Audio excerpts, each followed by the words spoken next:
some of these debates or conversations that you have, and the only value is the entertainment aspect of making people laugh from these ideas, doesn't have any real world effects. He's basically diluting your real world value as a public servant, and I think that's egregious right there, John. I disagree. Some let of these me people work hard. They do things in real life. let me try to let me let Yeah, me. yeah, yeah, yeah.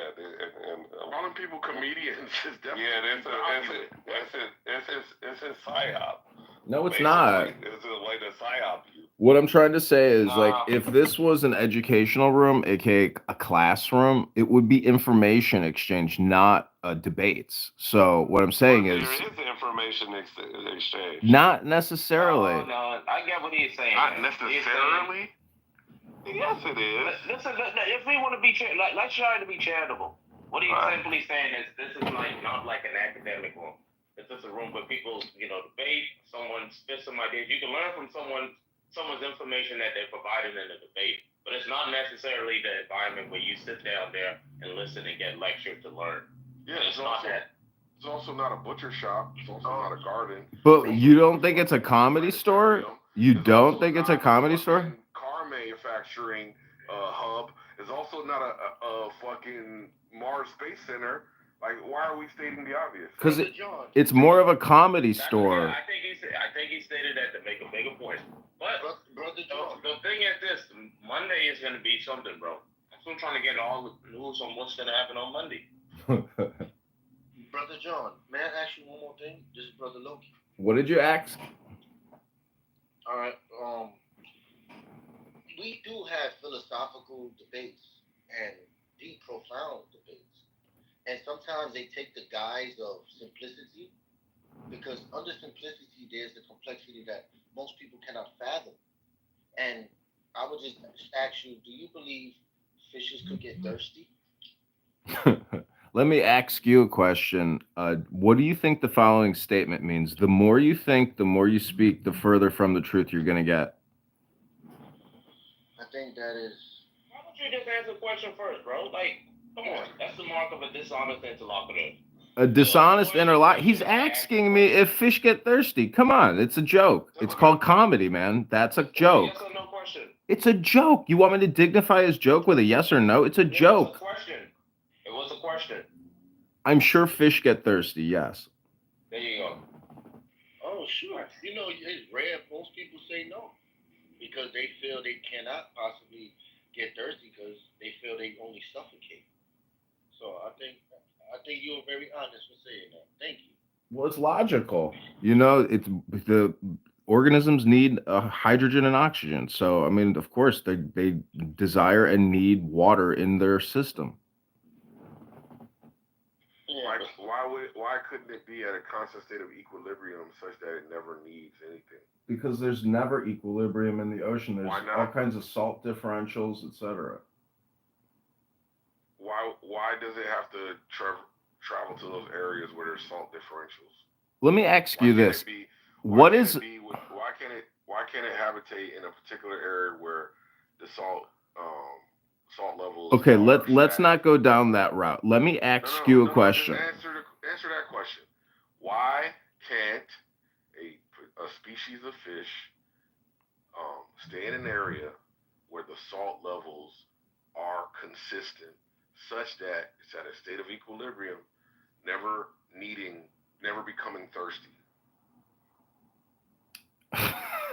All right, I will defer to the green bean moderators. I'm not going to continue answering any of these fish water questions. Let me ask you. Let me do a quick diagnostic. Say you're getting a phone Let call. me do a quick diagnostic here. Concrete, answer this question. What is 100 times 1,000? Concrete. What is 100 times 1,000? 10 million. So 100,000 or 100 times 1,000 is 10 million. Okay, the diagnostic has been answered. What do you call 10 million fish? 100 times 1,000. It's 100,000. Oh, you got me. Anyway, so can you answer my question now? So, since I've answered yours, can you answer mine? He might give you a Bible and enslave you. You know how they do. Okay, I want to give a compliment to Loki and Concrete, maybe, but mostly Loki. I Well, answered your question. Okay, go ahead. State your question in one sentence. Why can it be the case that there's a species of fish that stays in an area where the salt levels are static? Okay, I'll agree with you. Yes, correct, Concrete.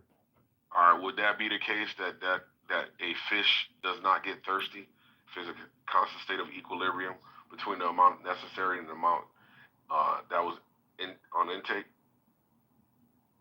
I'm sorry, I'm gonna have to stop answering these questions, and I'm gonna go back to listening mode. All right, thank you.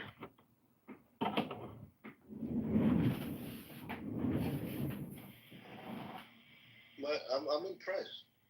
Most people never say yes; they say no, and they have articulate arguments. And I'll say that I'm impressed with you, John. The name is given to you as a good character. Yeah, but look, you know that your whole argument is based on an equivocation, right? No, not necessarily. When fish actually get thirsty and drink water, yes. Especially when they live in a state of dehydration. I think Brad established that they don't get thirsty in the way that humans do. So when you talk about that's equivocation. So when you talk about thirst in the way that humans get thirsty, no, fish don't get thirsty in the way that humans get thirsty. It wasn't Brad. It was No, the key word is dehydration. Yeah, but look, why would they when their brain doesn't even perceive that they are thirsty? So you agree that you're talking about two different senses of the word thirst? No, I'm saying that the biological need for thirst remains the same in both the species. Why? Because we both have involuntary movements such as blinking, and we're not, conscious of it because our brain doesn't allow us to perceive it all the time. So with the fish, it doesn't allow them to perceive that they're thirsty. It's a little bit like breathing with humans. A lot of people in this app, I don't think they're breathing anymore. I think they're just chronically thinking, speaking, and responding. They're, not breathing. So let me ask one more question to Concrete. Can a human get a deficient in, breath? Yeah, why not? Are you saying that fish in their breathing? Well, I mean, you got the respiration cycle, you got the hydration cycle. But let me ask a more important question. Are you called Concrete because you're thick as you're thick as concrete? I mean, doesn't your name imply that you're stupid? Yeah, look at you. Look at you getting emotional. Doesn't your name imply that you're stupid? Look how irate you get. Go smoke some weed and feel better. He's John, brother. He's actually a mason of the highest order, meaning he could lay a foundation brick by brick, fundamentally to architecture, all through the spiritual realm of philosophical ideas. And I think you too, my brother, can do the same.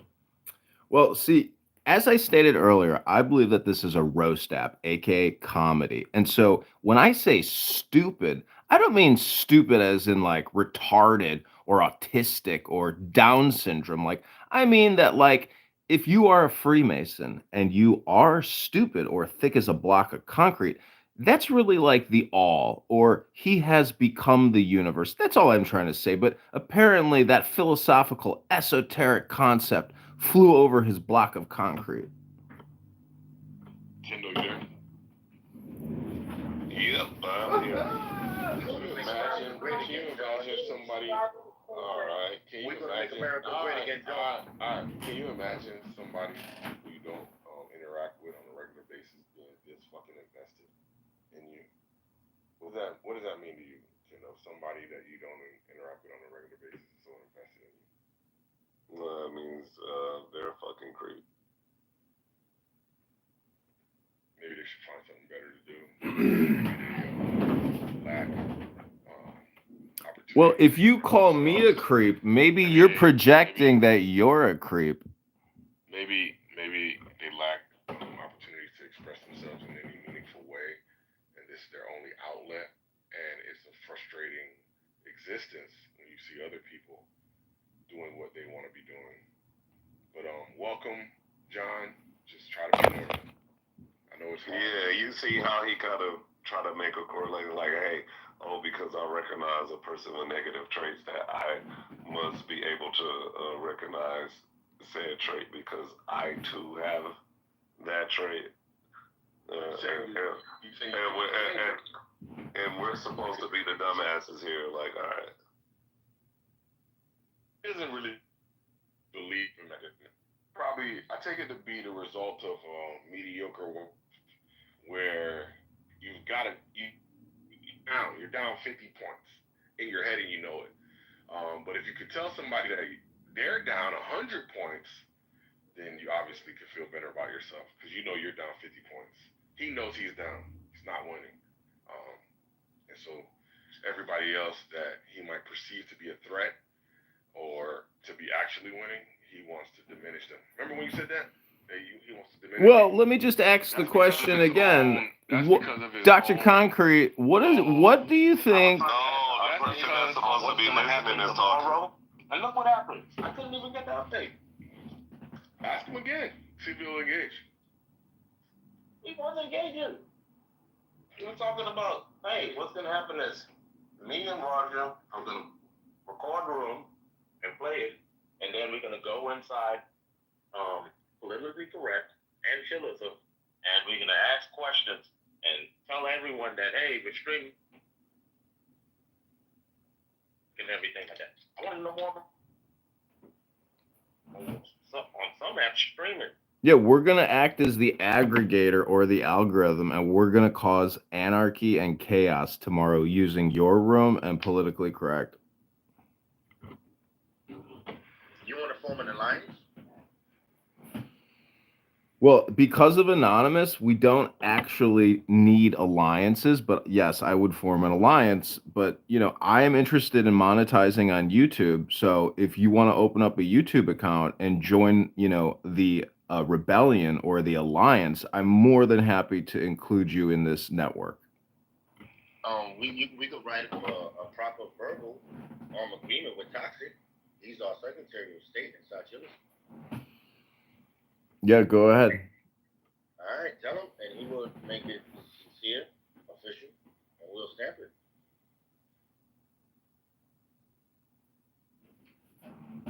Sometimes diplomacy is the best manner in these types of situations, my brothers. If you ever try to monetize off my content, they're coming for you. Well, it's not just me. Look, none of those anons in the audience are me. I'm telling you directly. I don't give a fuck about anything else. Just letting you know. Okay, got it. It's been noted.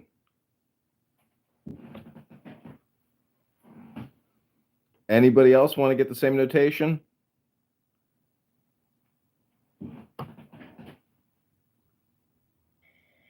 Just please make sure you communicate to your brother about the question. You don't want to help him actualize his vision? Absolutely not. He has a diabolical nature, and he only means to utilize this in a negative way, which I do not support. Is that true, John? Is that true, John? You want to use it? No. See, that's him projecting, and I don't respect that. I don't appreciate that. I'm going off of what you said before. I'm going off of what you said before. So that was your introduction to why you record. Poll about me, and I count polls about people as harassment. And if I'm going to be harassed, I should have a mod badge while I do it, while I'm being harassed. So either get my name out the polls, or badge me up, bros. Give my love a mod badge. My love. I don't really want a mod badge. I just want to be not in the polls. I have PTSD from my name being in titles, and I really don't feel like being the subject of conversation. Aww.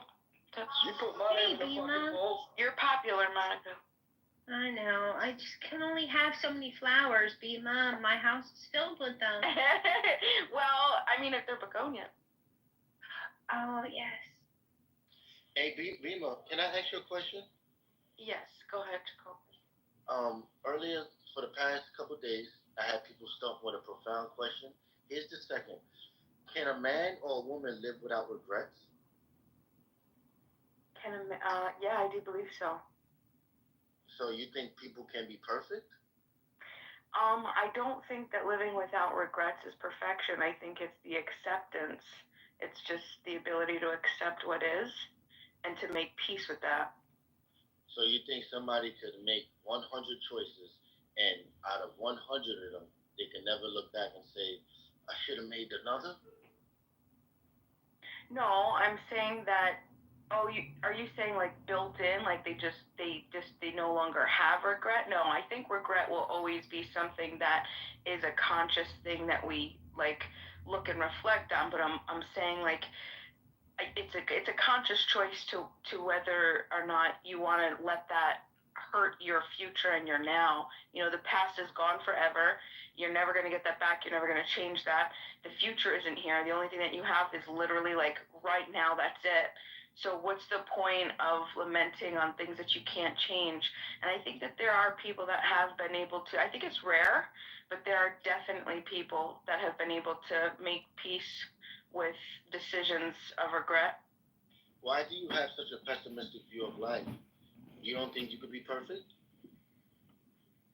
I think atomically, each and every one of us is perfect already. I think that's why I have it in my PTR, on my bio. You look at my bio, I say you're perfect.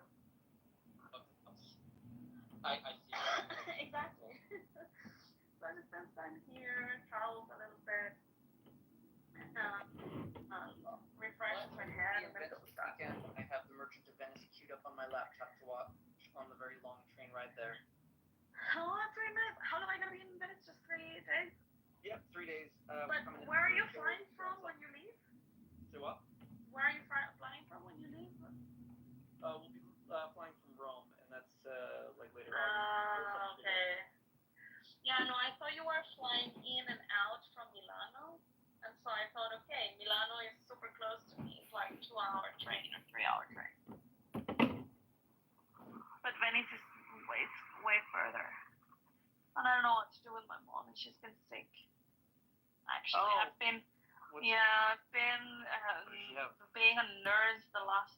Well, she was already a little bit sick at home, and then when she took the flight, the air conditioner like completely made her sick. Oh, and so she came here with asthma and whatever. Yeah, so I've been. She's still on nebulizer. Like she finishes the treatment on Wednesday or so, or Thursday, I don't remember. But yeah, she's been doing steroids and stuff. Like she's been taking care of her. So I don't think that she will. I wish her she should have a speedy recovery. Thank you. No, she's gonna be fine. It's just that, you know, like if I tell her, okay, we're gonna go to Venice this weekend, probably she will not be up for it. Yeah. If I were on my own, that's fine because you know it's just. I'm here with the kids. Main thing is to get them to San Marco, which. You know what? When you're in San Marco, just buy food for the dogs. I know the birds go crazy there. Yeah. I remember one time that I was there, I bought coconut cookies, and I was just sitting there, you know, like taking in the whole environment. I was just eating my coconut cookies, and all of a sudden I had dots all over me, on my head, on my arms, everywhere. It was so disgusting, and it was the cookies. Yeah, it's one of the pictures I have from when I went to Italy 10 years ago. We were like feeding some birds, and you know they're flying right at me, and I got like a great action shot of me in my hat with the birds flying all around. Yeah, they will enjoy that. Oh yeah, the kids are gonna love it. And the ice cream there is amazing as well. Seafood in Venice is very good. Of course, the seafaring people. Well, I mean. But you don't eat seafood, right? Well, we eat kosher seafood. We'll be eating whatever they're serving at the ghetto. I see. Yeah. Venice is the first ghetto, by the way. Oh, I didn't know this. I heard something say one of the earliest, but I'm pretty sure it's the early one. I think it's the origin of the phrase ghetto, like it was a jetty, which I think is French for a type of a port. So ghetto comes from Italian? I think so. Well, it sounds Italian, right? Ghetto. Yeah, I didn't know. I think it's Italian for jetty. That's that's really interesting. I don't think I realized if I ever went through the Jewish ghetto. You might have. It's like right towards the top. Like as you're walking through the city to get down to San Marco, like from the train station, you walk past it at least. But I'll be there for Shabbos. So I'll be staying there. I'll be like doing it's really Shabbos. nice. Yeah. Are you guys enjoying your trip? Are your kids fascinated with everything they're seeing? Yes. The kids are like stressed out and all over the place, but it's a lot of fun. We had some scares. My wife's bag got snatched at the train station. Oh yeah, you said, but you recorded. I was surprised that you record everything. Yes, we got everything back. I didn't see the criminal. God help him. Yeah, that is actually amazing. Like, I would have never had any expectations of recovering any wrong stuff in Italy.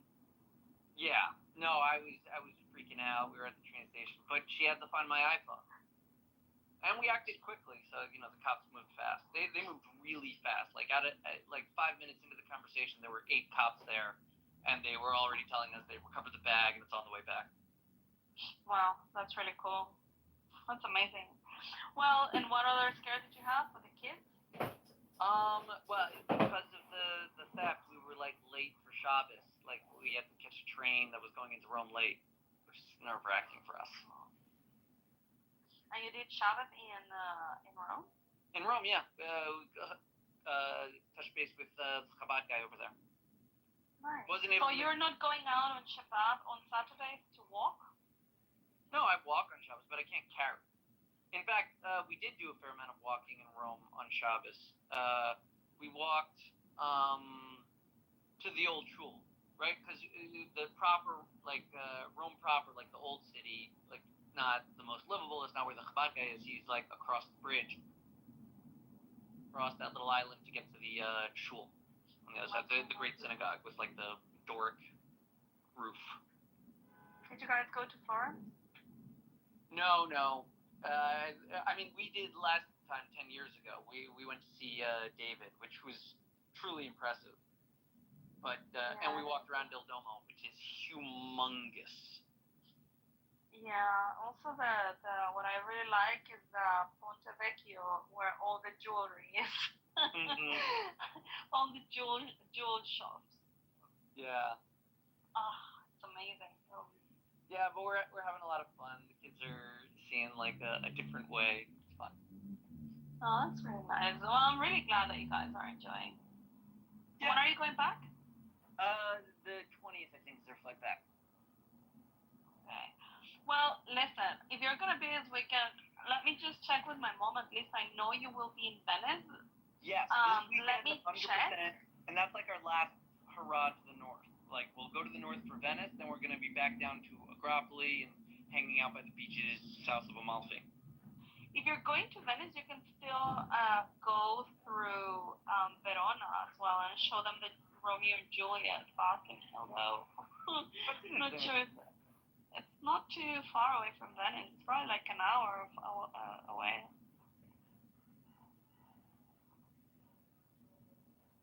In Verona. Hi, Pepe. Hey, John. Come on.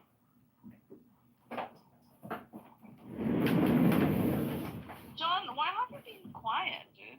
I'm here. Okay. I'm reading a book. So, Mixed, I wanted to ask you a question. Oh, I wasn't sure it was you, actually. It would have been someone impersonating you.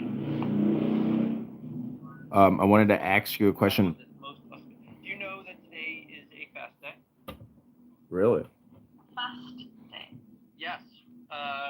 Of the 6 fasts that the Jews have during the year, they all have like partners. There's long, short, male, female, black, and white. Today is the black. The destruction of the Beis Mikdash. The expulsion of the Jews from Israel. Today we commemorate. So, Mixed, let me ask you a question. As you travel the streets of Italy, how do you view Judaism in comparison to paganism? Is it, historically, is it cultural? Is it political? And how does it all work together? I mean, like, it's a fair question. The answer is mostly yes. Like, it is cultural and political. Like, for example, I'm at this old made by the Anjou and the Aragonese as part of like the conquest of Sicily and the kingdom of Napoli, which had to do with some like Muslim invasions and inviting in different people to protect them. First the Normans, then the Anjou, eventually the Aragonese with the blessing of the Pope. And like, there's a church here, right? The castle's been like redone a few times. And on the church, it's like right nearby where we're staying, there are these like very big, heavy, like I think made of brass doors that have like statues of Peter and Paul. Right? It has Petrus and Paulus. Yeah, it has listed there. They also have on a different door. It looks like they have depictions of the conquest of Jerusalem. Maybe I'm not sure exactly, but Peter and Paul very clearly they're marked and named.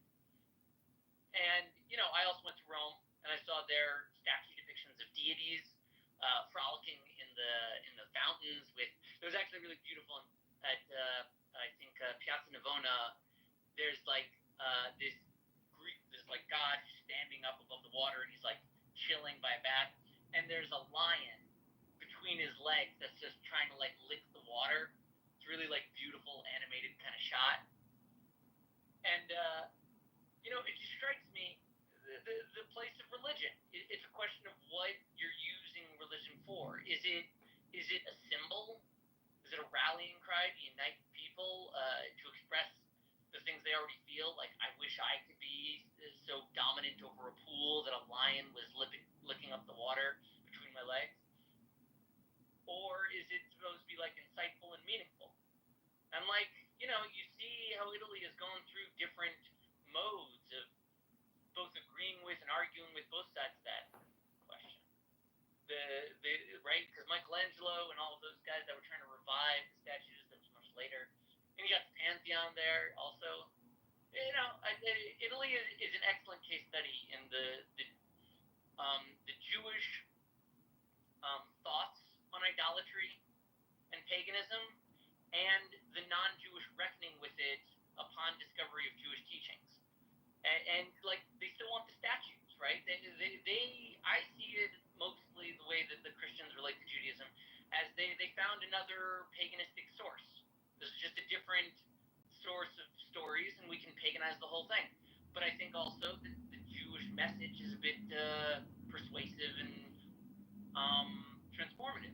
And I think that their thoughts evolve and change as they study the story, agree with it, fight it, come back to it. And I think it's all here. That's really interesting. And are your kids taking in all of this? Like, what are the ages again? You were like 7, 8, right?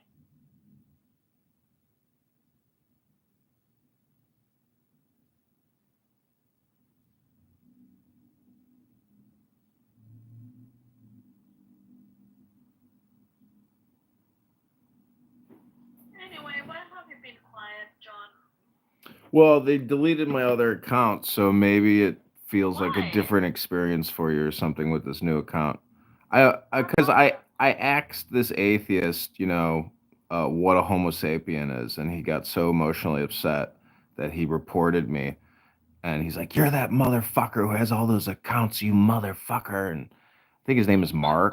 I don't know if you know that guy, Mark. I think his name is. He has got a different name on here now, but yeah. Thanks, McZed, for that answer. I thought that was really interesting. You look very handsome in that photo you have on.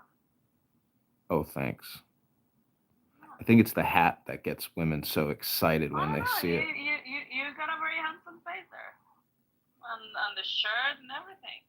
Like a very good photo of you. It's actually a complete clone of Anton LaVey. I don't know who that is, but he's got a nice smile, the beard is nicely groomed. Danny's projecting. Danny's projecting onto me. Danny, do you think you're a witch? Why? Yeah. Who do you think is more handsome, Luges, Tickles, or John? Oh, they're both different types of handsome. Now, don't forget, underneath that Trump hat is a bald head. So take that. If you love hair. That's what I am forgetting.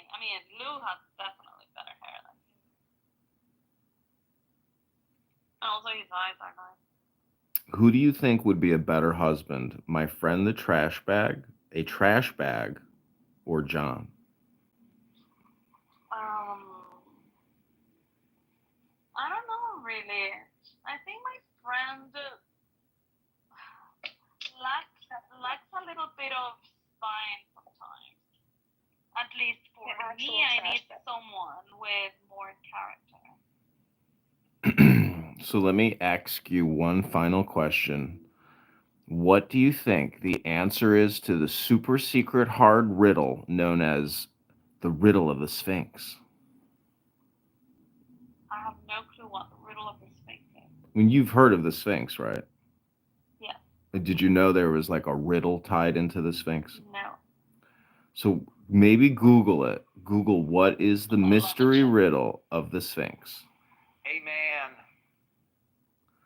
Riddle of the Sphinx. Amen. So I wanted to also say that tomorrow we're doing something different here on Clown House. We are live streaming all of the rooms in Chillism, Politically Correct, a couple others, and we're going to do live feedback. We're going to do like a sample, and then everybody gets to give their opinion on what they just listened to. Then we go to another room where we hit, resume. So it's going to be in the muff with Roger Mayhem hosting and John Kitover producing. And we. Yeah, I heard that exactly. Now he works for him. Lisa, also, by the way, I can't believe I spent the past 4 years complaining to you about my ineffectual behavior in my toxic relationship, and now you think I'd make for a spineless partner. No. I have no. It was nothing referred to your relationship and what you've shared with me. It's just like the way that you come across. It's just like I'm not saying that you're a spineless, slimy bitch. I'm just saying that your personality is more agreeable. It's true. It's true. You need a manly man, and I am a faggot. No, you're not a faggot. Anyway, John. I hear that now you work for Roger. That's very interesting. Well, sometimes you get confused and you think that the parasite is the host, and sometimes you think the host is the parasite. But in this case, Roger is the parasite and you were the host. He's doing your work. No, I'm just saying that it's mutual cooperation, and if you believe that you can organize community organizers and get monetized one day, this is hopefully what's happening. But I do have to stop recording so much Clubhouse because I have to actually do campaign work to try to get signatures on the ballot to put me, on the. So you're gonna delegate this to Roger? John, if you need me to come get signatures for you for a week, I could get at least 100 a day. That's nice.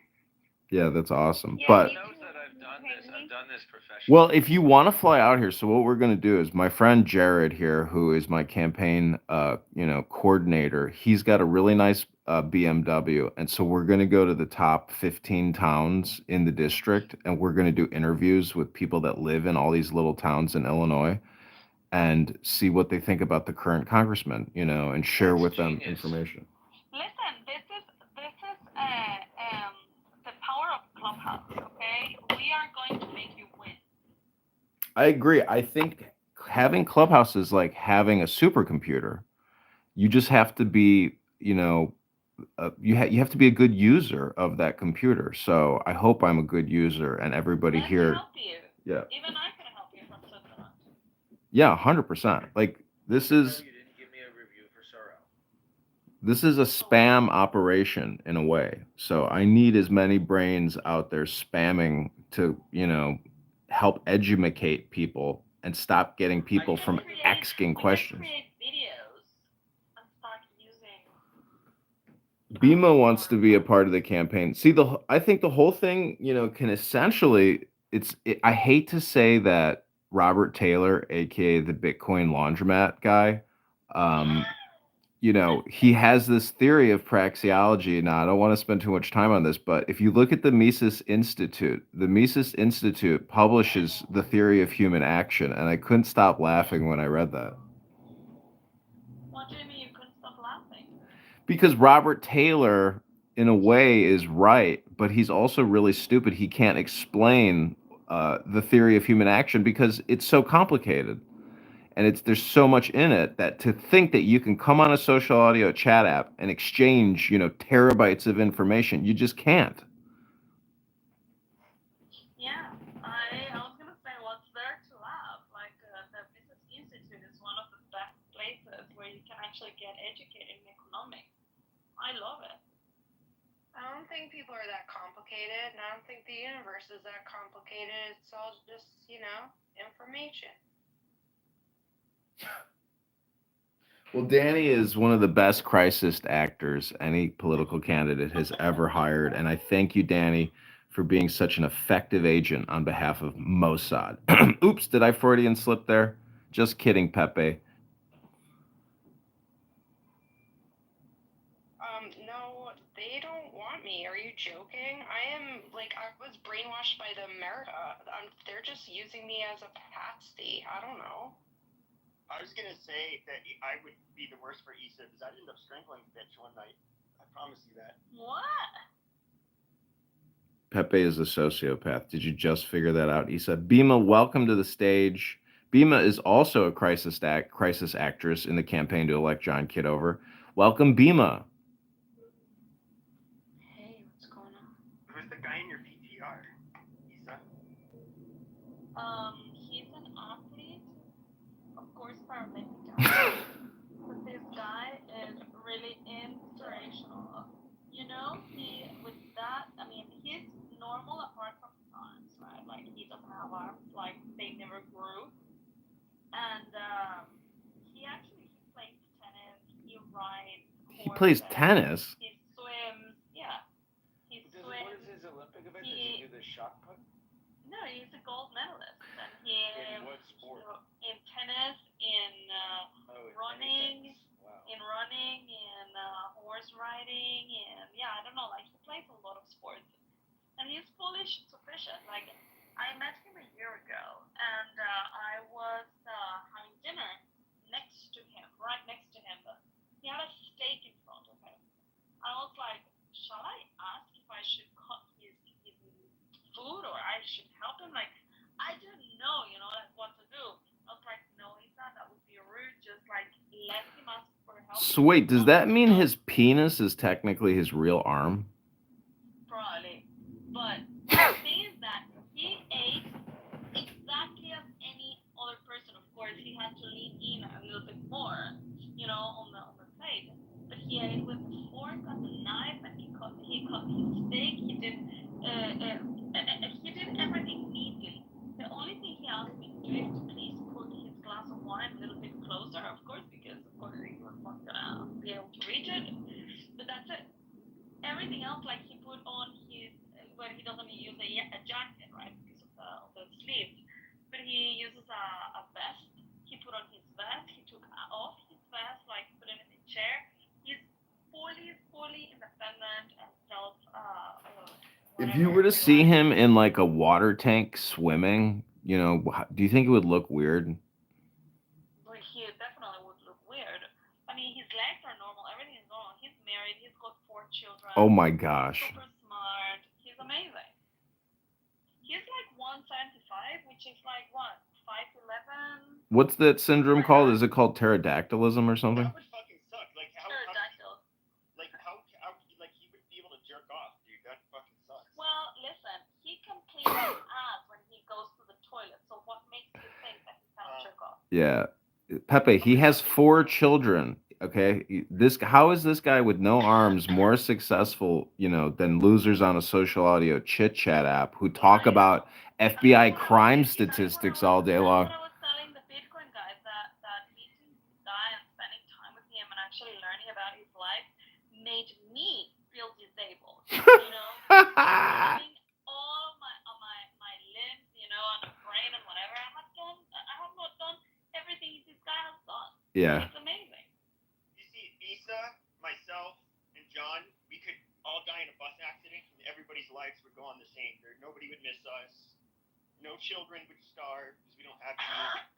The love of our life would be there at our funeral. You know, I was trying to like refute what Pepe just said, and then the more I thought about it, I was like, you know what? I got a lot more work to do. Yeah, we do. Actually, that might be a good thing. It's like it didn't like if you die, nobody will miss you, and that means you caused the least amount of pain on this planet.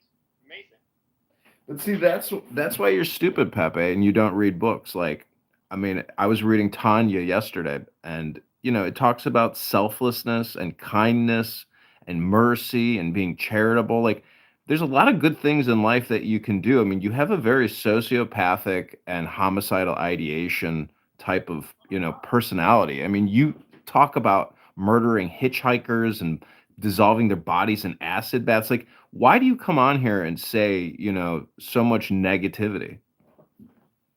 Well, I don't, maybe that this one time you bought somebody who was hungry a meal and made their day, and you did some nice things for them, but then, you end up dying, and that person feels sad for many more days, and that makes it it has more of a negative impact than you had a positive impact on his life. So maybe I actually my outlook on life is the best. I don't know. But I was just realizing that the title of the room, and then we can go back to the conversation. The title of the room is a very good slogan, John. John for all and all for Kitover. One for all and all for Kitover. Come on over for Kitover. Yeah, I mean, like, you're gonna work for all, and all are gonna vote for you. Well, what do you think the saying "the now is all important" means?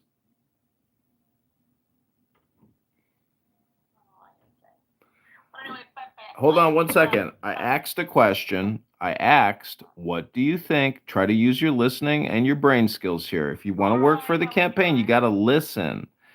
What do you think the now is all important means? now it's all important. Yeah, what does that mean? That is the only thing that we have. Nothing else matters. The past doesn't exist, the future doesn't exist, the now is like all we have. That's all that So you're saying that I think it all exists. Everything exists. Everything exists in the now. so you're saying that the compression is all that we have. Yeah, it's the future and past compressed into now. Right? Is it the event horizon? Danny's so funny. What does it mean, John? No, I think Danny, in a way, like the comedy aspect, I think is, the silver lining. So all I'm saying is, the now is all important. And I mean, it's 1:28 here in the afternoon. Everyone here, has things to do. But here you are, communicating. But, there's an expiration happening in the background in a way. Maybe that's conceptual, but I say one for all for Kitover, and come on over for Kitover. Go to johnforcongress.com. Hey, El Normo. El Normo. El Normo. If I were in Chicago, I would vote for you. Now, just one little question before you go to Norm. If I help you in the campaign, would that imply Swiss interference in the election? No, you're a volunteer for the campaign. Anyone in the world can volunteer for John. El Normo, I was really trying to push the buttons on Shapeshifter yesterday. I apologize if I was being crude and coarse, but I wanted to see how far I could push that guy. I understand. I just think that your more recent persona is more erudite and reasonable, and I want to encourage you to stay in the reasonable zone. And when you say we, you mean you and your other personalities, like Sybil? I have always loved John. I learned to love him. I learned to love him in the first 3 months. 90-day love affair? Yeah, no, I mean, like, at the beginning, well, he used to have this photo of, like, a woman with, like,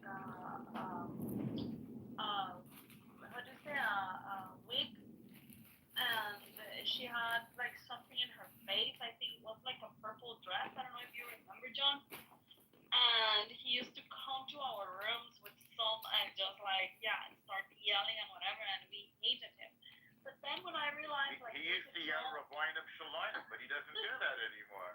I don't know if that's what he yelled back in the day. But then when I figured he was just a troll, but then sometimes he participated and whatever, I thought he was interesting. And then, yeah, then outside of those rooms, I started seeing him all the time. And yeah, I appreciated him. You have wonderful taste in men, I will say that. I do. I do.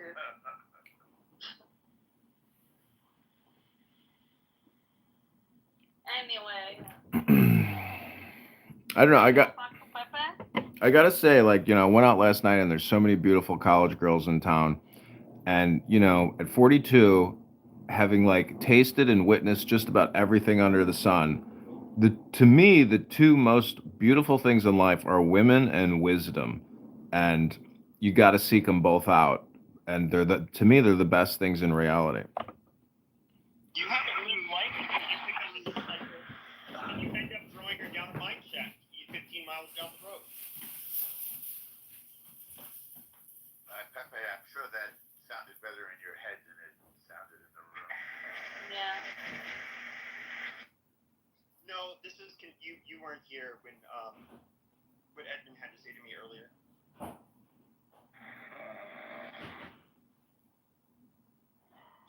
Here's the picture, John. Oh, that's a very good. Oh my God, what is this fucker doing? You're gonna get kicked out if you do that. Okay. Everybody say goodbye to Jacob.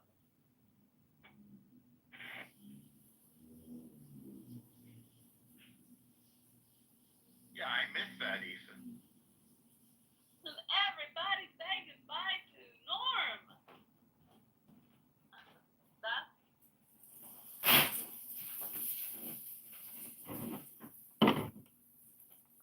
So. Yeah, look at Danny's photo. Oh, El Normo, I don't know if you heard, but Roger Mayhem are doing a show tomorrow in the Muff from 8 a.m. to 1 p.m. And we are going to do like a Mystery Science Theater 3000 thing where we listen to Chillism, we listen to Patty's Politically Correct, and then we do a break and a pause and do live feedback and analysis on what they're talking about. Honestly, it's going to be a waste. Yeah, that's going to be a waste of time because you are going to have people just listening into the. I mean, you're going to waste your time listening to another room that you're not in, and then you're just going to discuss the content. It would be better if you're just recording it, for the snippets or whatever. All of you go into that room, you participate, and make them. You trigger them actually to say things that you want them to say. We'll see the. And you trigger them and you participate, and then you go and have a post-room discussion. Well, it's a roast show. It's a live roast show. But also don't forget, because we have the room open and we're going to title it in a certain way, and we're going to go into those rooms and say, hey, somebody's live streaming this into Roger Mayhem's room. Like, we're going to cause chaos while we do the show. I know, but that's what I mean. Leave the room open and have your room just like you have your stuff, just with one account. Leave it there in the muff if you want, but then you guys go to the room to actually provoke these people to say the shit you want them to say so you can expose them. And then do a post room. But just like listening passively, that's idiotic.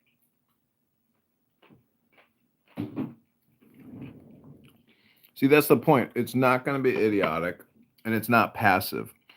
It's critical, analysis and critique of basically people wasting their time talking about nothing. In the same way, that we're doing that right now.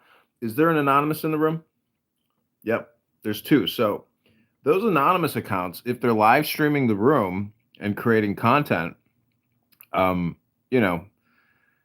basically filming a show about nothing. And, El Normo, I know you're, a filmmaker. And so, like, I consider myself a filmmaker as well, having produced, 40,000 YouTube videos over the past couple of years, but really having no success in terms of, viewership.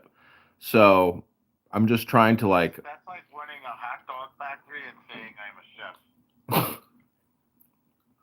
Well, never knock a good Jewish hot dog stand, because the secret is in, having a line and doing just a couple hot dogs at a time. And then the line builds up, and then everybody driving by sees the line and they say, "Oh, there's something good there."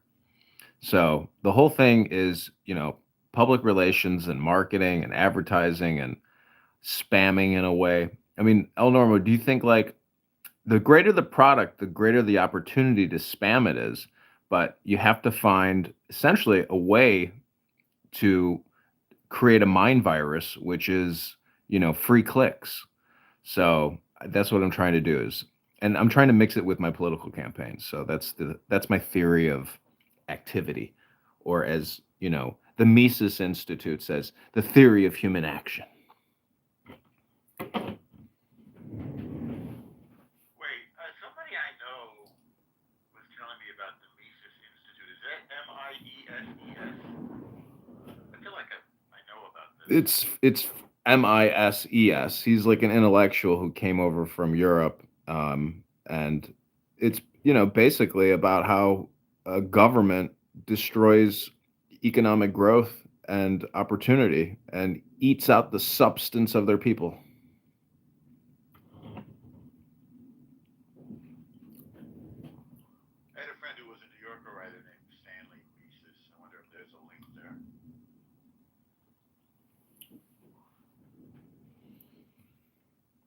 Wow, I have smashed Gaza. People, it is. How do you view this news cycle with regards to the war? I mean, I heard somebody say you can't just go save the hostages because they'll kill them, in the attempt.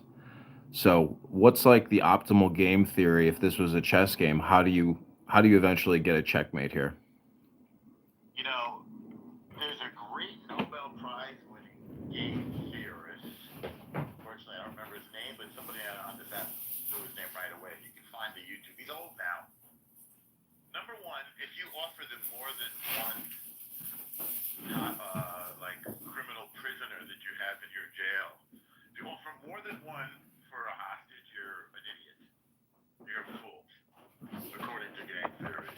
So you don't trade 1,000 for one. That's number one. Also, I don't think the negotiation does anything except encourage them to do this again, unfortunately.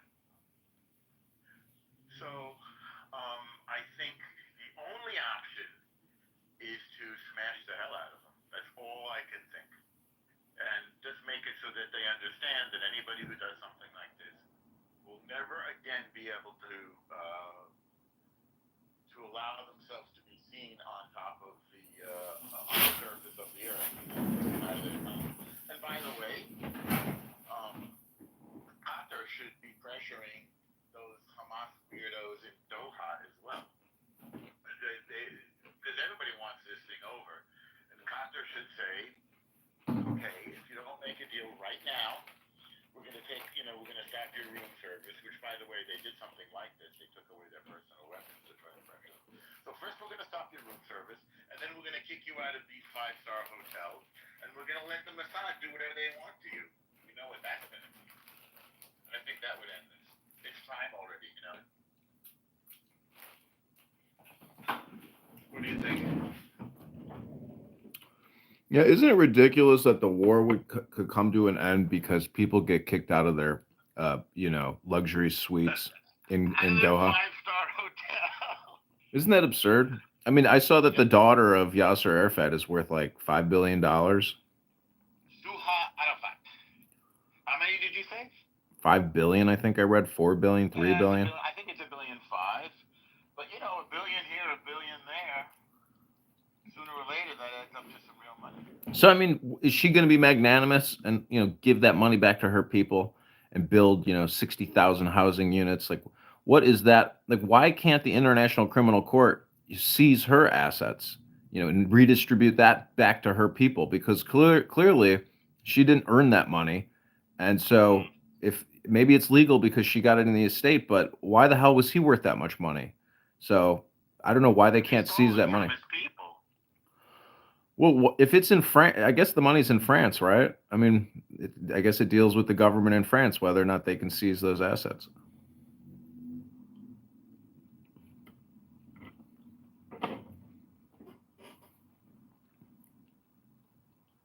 France is a cool place, and I just think that they're being blown by by their immigrants. The winds of immigration are affecting their decisions. I don't take this seriously. If you look at the headlines from 40 years ago, they're almost identical. You know, the world says to stop arms trade with Israel, and I don't know what else. Israel should get out of Gaza. It was literally the same thing. Or Israel should, honor the 1967 war. So it's almost ludicrous nonsense, but it reflects the fact that the world just wants this to go away. It's upsetting to have to look. People don't want to open their morning newspaper or their, even digitally on their iPad and see pictures of kids burning. Nobody wants that. I understand that. I am not for abortion in this country. I think we should be giving women checks of $10,000 or more to have children. I don't think we should be paying, $1 billion monthly for abortions in this country and killing, 80,000 children a month. So when I see, dead babies or malnutrition people dying, I know that that's nature itself. But what is happening in America to me is unnatural and it's not natural. And it's very sick, I think, what we're doing in this country in our medical industrial complex and with all these abortion doctors.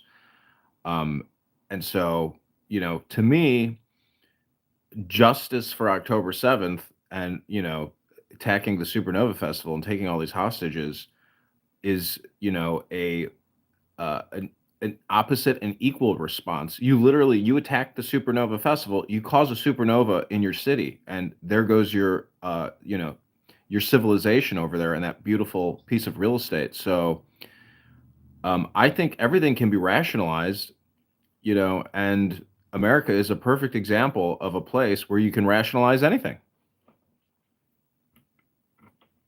What do you think? I'm saying that America has absolutely no moral ground to stand on whatsoever with regards to just about anything, because we are the purveyor of the world's largest military industrial complex. At $1 trillion a year, we fund our war machine. And we fund, through Medicare, Medicaid, and over $2 trillion a year, we're paying for all these abortions. Taxpayers are being taxed to murder 80,000 children a month in Planned Parenthood facilities throughout the country. So I'm just saying that, I want to just describe the situation accurately and say that, if there's any hypocrites around, just realize that, like, as an American, you really have no moral or ethical bedrock or cornerstone at all. We are such a liberal, Democrat, toxic society of hypocrites and death dealers, and shameless politicians who do not demonstrate humility or maybe fake kindness, but it's so all inauthentic because it's all based on murder, in my opinion. I've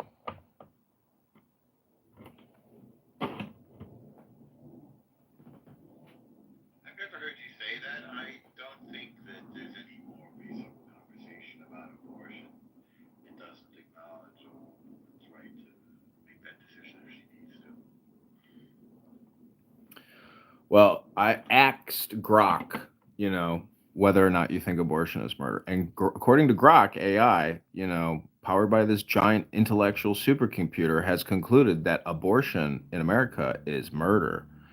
And if the AI that we supposedly want to keep talking about all the time because it's all important believes that abortion is murder, but that's just one platform. So anyways, I'm just opposed to abortion, but it's not, to me, it's political. Everything is political. The debt is political, abortion is political, vaccines are political, LGBTQ is political, BLM is political, this app is political. Your Instagram is political in a way. I mean, everything, not yours per se, but I'm just saying that like all communication is political. It's spam. It's projection. Um, or it's propaganda. I mean, I'm just saying people are now in a communication place in 2025 where they've never been before, and it's so polarizing and addicting, or stupid, but it's basically all spam. And so, part of personal responsibility is choosing what kind of spam you're going to have for lunch and dinner and breakfast.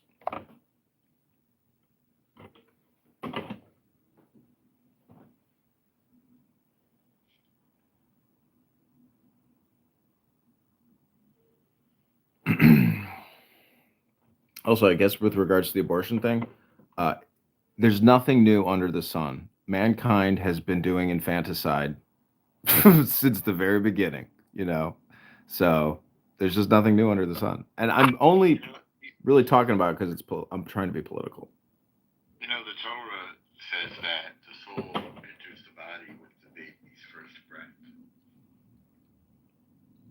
But before it's born, the soul is not in the body. Yeah, well, in Hebrew, the word is ruach, which is breath, or life force. You could say it's spirit. And, if you want to be a literalist about first breath, but you still want to exude, rip that baby's body apart, just if that makes you feel better legally, morally, ethically, spiritually, okay, cool. But I think most common sense people in 2025 know that, ripping the child's head off in the uterus before it can get that first breath is not a valid excuse to terminate that baby, that organism's life. I mean, it's mystical what you're saying, but if you want to be, You said you'd rather it die afterwards of starvation? no, what I'm saying is, Did you say that earlier? Did I catch that? no, I didn't say that.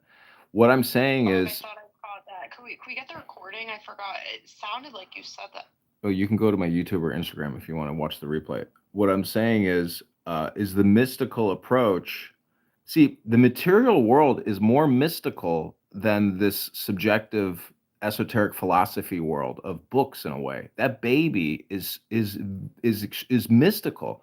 The breath is, the inhalation, but I'm just saying that baby itself is more mystical, more magical, more beautiful than that breath. Does that make any sense, Al? John, the thing is, the consequences are, in a world like this, if we were living in a biblical utopia,